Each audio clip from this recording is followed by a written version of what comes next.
economic survey, which is the annual postmortem by the Finance Ministry of the preceding fiscal year, was tabled in the Parliament today. To discuss the key recommendations of the document, I have with me Mint's Deputy Managing Editor Anil Padmanabhan in the Delhi studio. Welcome, Anil.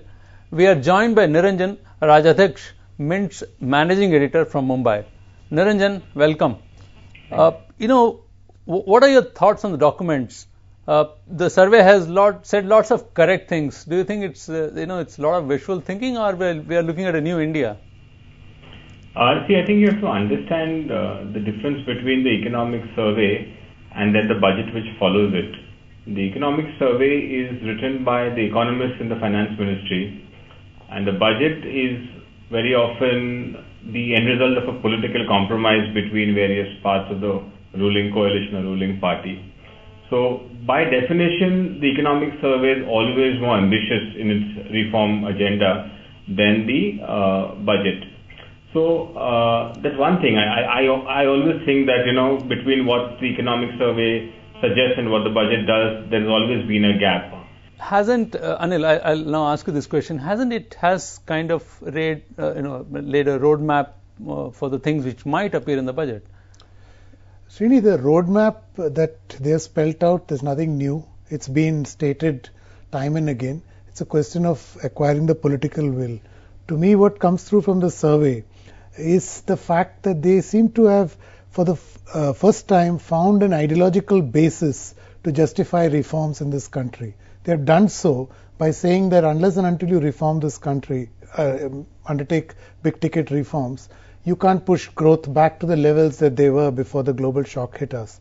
And if you push growth, you take care of poverty. And by tying this two together, they have kind of given a wherewithal, a political wherewithal, as it were, to the establishment to pursue. So, do you see a kind of aggression or a kind of very clear intent with this Congress party, which has written back, to power again?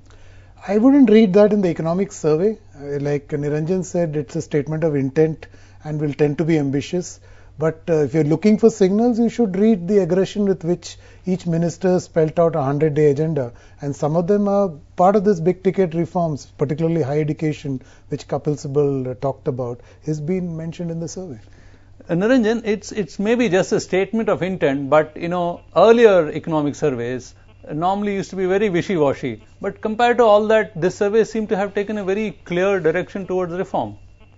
Yeah, in a way, when you read the tone of the survey, there are two things.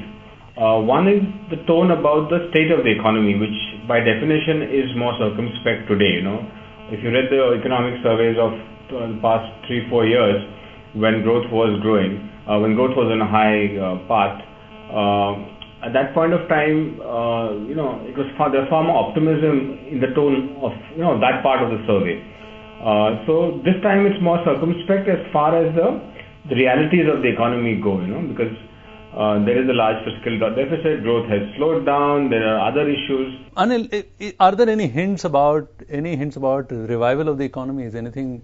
Very clearly, the finance ministry on this, there is no two ways. They are talking about a recovery from the third quarter, but they've added caveats, assumes that the monsoon is normal, because to be fair to them, the publication of this was it's preceded the monsoon forecast, and on the other side they are assuming that the US economy will bottom out by September.